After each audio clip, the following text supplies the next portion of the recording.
न समझोगे तो मिट जाओगे ऐ हिंद के लोगों, तुम्हारी दास्तां तक भी न होगी दास्तानों में। कुछ लोग उसकी दाढ़ी को देखकर नफरत करते हैं, कुछ लोग टीका को देखकर नफरत करते हैं। 500 रुपया 1000 रुपया लेकर मंदिर में आपत्तिजनक काम करते हैं या मस्जिद में आपत्तिजनक काम करते हैं। जय हिंद। मैं दिव्य प्रभात। किसी शायर ने बहुत खूब कहा है कि इंसान ही इंसान के काम आता है, मददगार करने वाला कोई फरिश्ता नहीं होता। ये जान ले दोस्त, इंसानियत से बड़ा कोई रिश्ता नहीं होता।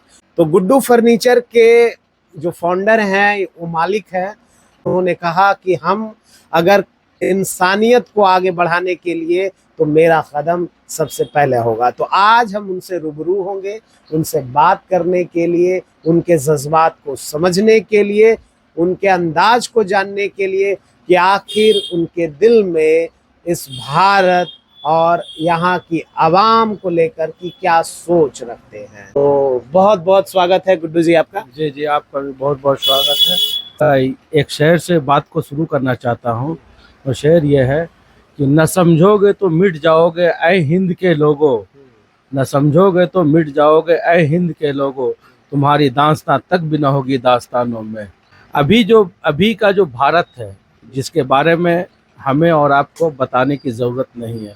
आज का जो भारत है उसको एक बच्चा बच्चा समझता है, और इस जो नफ़रती माहौल है, बस हमने एक छोटा सा संदेश देना चाहा था कि इस नफ़रती माहौल में भी कुछ लोग ऐसे होते हैं जो मोहब्बत का पैगाम देना चाहते हैं। बशर्ते है कि नज़रिया क्या क्या होनी चाहिए, आप मुझे किस नज़रिया से देखते हैं। मैंने अपना एक दायित्व समझ के, भारतीय समझ कर, चूँकि ये हिंदुस्तान है, यहाँ धर्मनिरपेक्ष लोग हैं, यहाँ कई धर्म वास करते हैं, और यही एक ऐसा धर्म है जहाँ पे बराबर सबको समान अधिकार मिला है। यहीं पे समान अधिकार मिला हुआ है। इसी अधिकार को हम उजागर करते हुए हमने दशहरा के शुभ अवसर पे, जिस दिन राम ने रावण का वध किया था, इसका मतलब ये होता है कि एक अच्छाई ने बुराई का वध किया और बुराई पे सत्य हासिल किया। ना आप राजनीतिक गलियारों से हैं, ना आपको चुनाव लड़ना है। चाहे ईद का नवाज हो, चाहे होली की रंग बिरंगी तारीख हो, इन सभी चीजों को लेकर के तो लोग करते हैं।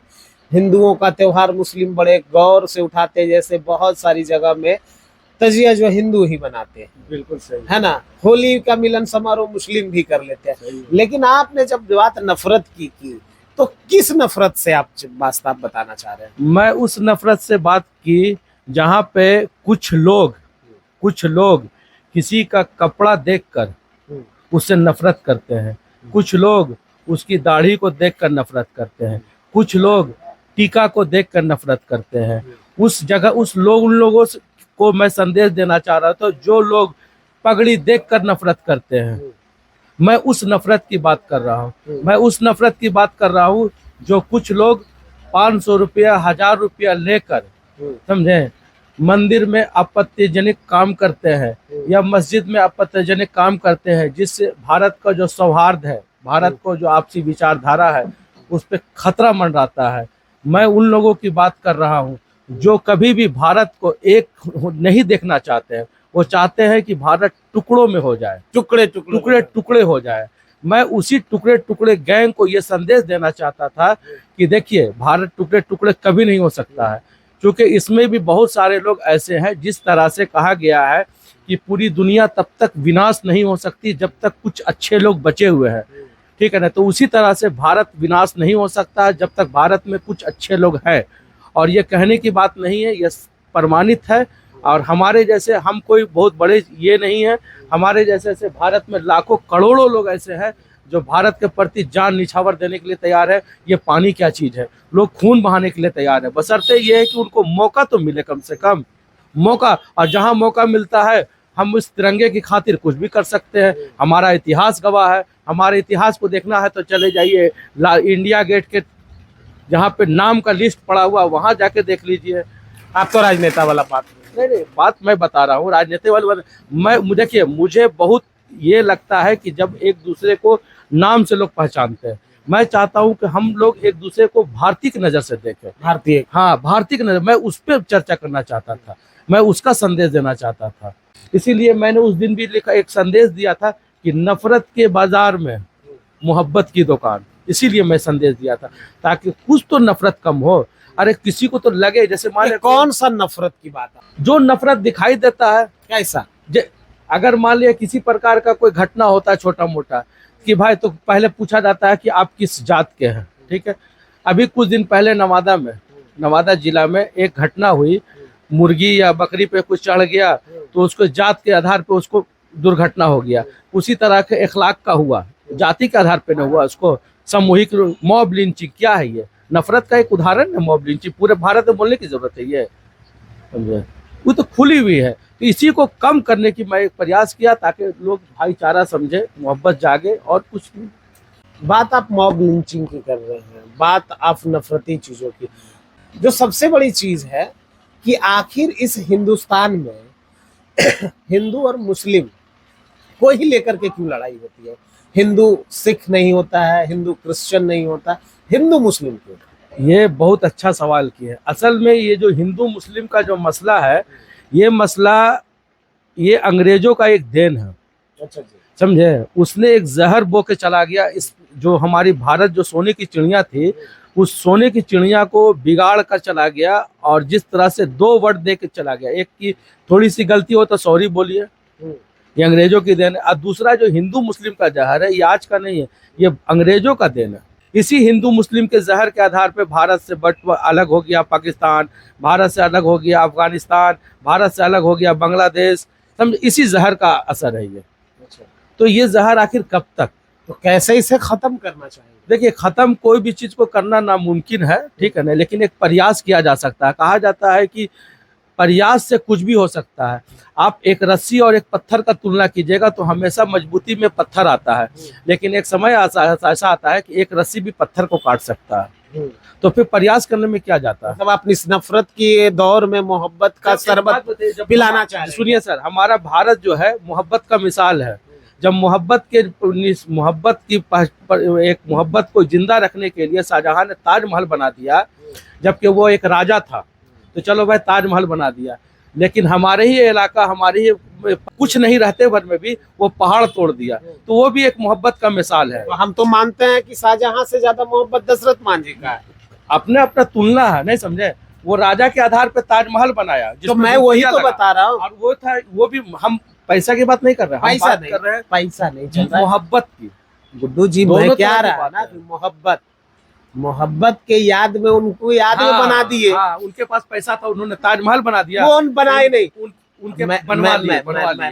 मैं यहाँ पे ये कहना चाह रहा हूँ, मेरा कहना, अगर आपने दशरथ मांझी, मैं देखिए मानना मैं दशरथ मांझी को शाहजहां से ज्यादा अच्छा कहता हूँ कि मिसाल के तौर पर, कि उन्होंने दशरथ मांझी जी जो है अकेले अपने दम पे वो पहाड़ रास्ता, गलहौर का पहाड़ का रास्ता काट के बनाए। शाहजहां एक राजा थे, बहुत सारे लोगों के द्वारा से बनाए। तो कहीं ना कहीं अगर जब बात मोहब्बत की आ रही है, तो मोहब्बत पे तो दशरथ मांझी कहीं ना कहीं आप आगे आ गए। बिल्कुल सर, आगे आ गए हैं, उसमें कोई दो बात नहीं है। लेकिन कहने का मतलब है कि शाहजहां से पहले भी बहुत सारे राजा थे, शाहजहां के बाद भी बहुत सारा राजा इस हिंदुस्तान में आए हैं। ऐसा तो नहीं कि सिर्फ मोहब्बत शाहजहां करते थे, और भी राजा मोहब्बत करते थे।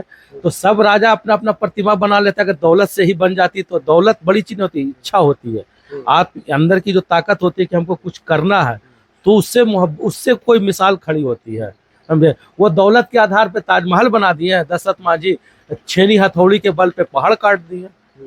दोनों इतिहास के सुर्खियों में अलग अलग स्थान रखते हैं। अब किसको उच्च श्रेणी दिया जाए, ये हमारे जैसे सूक्ष्म लोगों का अस्तित्व नहीं है जो हम सोच तो रख सकते नहीं सोच रख सकते। बिल्कुल, ये एक ऐतिहासिक विषय की चीज है। एक सवाल जो है, जो मेरे मन में खटका कि इधर आपका सामाजिक कार्यों में आपकी रुचि ज्यादा बढ़ी है, क्या राजनीतिक गलियारों से आपको आहट सुनाई दे रही कि गुड्डू जी अब राजनीतिक के दौर में पारी खेलने जाएंगे? अच्छा, असल में राजनीति का जो परिभाषा है ना, लोग गलत समझते हैं। राजनीति का परिभाषा ही भाईचारा है, समाज सेवा है। लेकिन उसको राजनीति का मतलब जो परिभाषा लोग ये समझ लिए है कि राजनीति में आने के बाद पावर मिल जाता है, पैसा मिल जाता है, हम दौलतमंद हो जाते हैं वो। लेकिन उसका जो मूल परिभाषा है वो सामाजिक सुधार एंड सामाजिक हेल्प करना लोगों का। सामाजिक चीज़ है। सामाजिक सहायता सामाजिक सहायता यही लोगों को करना, वही नेता, उसी को राजनीति कहते हैं। लेकिन राजनीति दूसरी चीज हो गई है। राजनीति का मतलब है कि हम अपने घर की हिफाजत कर ले, इतना पैसा जमा कर ले कि मेरा मेरा 7 नस्ल आराम से पैसे गुजार सके। लेकिन राजनीति का मेन चीज होता है कि समाज सुधार। जैसे गांधी जी एक बैरिस्टर थे, ठीक है ना, पढ़े लिखे थे, लेकिन उन्होंने एक बीड़ा उठाई, उनको क्या क्या सहना पड़ा वो बोलने की जरूरत नहीं है। गांधी जी जैसे बोलिए ऐसे और भी नेता हैं जिन्होंने बहुत कष्ट सहा, अपने खानदान से, अपने जमीन से, अपने पैसे से बहुत थे, लेकिन उन्होंने देश के प्रति आज़ादी से पहले और आज तक बहुत सारे ऐसे लोग हैं जो अपने आप को देश के प्रति समर्पित कर चुके हैं। अच्छा, एक बात बताए, गुड्डू जी आने वाले दिनों में राजनीतिक पार्टियों के साथ जुड़ेंगे क्या? देखिए, या रुचि किन के साथ है? देखिए, राजनीति से हमें कोई रुचि नहीं है। राजनीतिक पार्टी में हमें थोड़ी बहुत, जो हमारे बाप दादा की पार्टी है कांग्रेस, हमें उससे रुचि है। मुसलमानों की पार्टी हो वैसी हो जाते हैं, आप कांग्रेस में चल रहे, कहाँ पर फतवा जारी ना हो जाए? ये अपना अपना एक व्यू है, ठीक है ना। मुझे ऐसा लगता है कि मैं जो पुराने कांग्रेस को देख रहा था और जो मैं आज के राहुल को देख रहा हूँ, तो हमें पर्सनली राहुल का जो विचार है, राहुल के साथ रहने वाले इमरान प्रतापगढ़ी और उनके साथ उमर खान, ठीक है ना, इन लोगों का जो विचार है, मुझे वो विचार प्रभावित किया, ठीक है ना, मुझे उन लोगों का विचार प्रभावित किया, ठीक है ना, जिसके वजह से आने वाले समय में जो होगा देखा जाएगा। यानी कहीं ना कहीं लगता है कि गुड्डू जी आने वाले दौर में राजनीति के गलियारों में शायद पारी खेल सके। इनका जो रुझान है राष्ट्रीय कांग्रेस पार्टी की ओर है, और इन्होंने खुल करके ये भी कहा कि इनकी जो विचारधाराओं के साथ जो तालमेल ठीक ठाक बैठता है इमरान प्रतापगढ़ी, राहुल गांधी और उमेर खान के साथ है। तो ये तीनों जो नेता हैं वो राष्ट्रीय कांग्रेस के बहुत मंझे हुए नेता हैं, और कहीं ना कहीं गुड्डू जी भी अब जो राजनीतिक गलियारों में कदम रखेंगे। तो आज हम बात किए गुड्डू फर्नीचर के ऑनर गुड्डू जी से, इनकी राय मशवरा समझने की कोशिश की, इनके बारे में हम जानने की कोशिश की, इनका भविष्य में क्या काम है। हमारे साथ नवादा से कैमरामैन दिग्विजय के साथ मैं दिव्य प्रभात।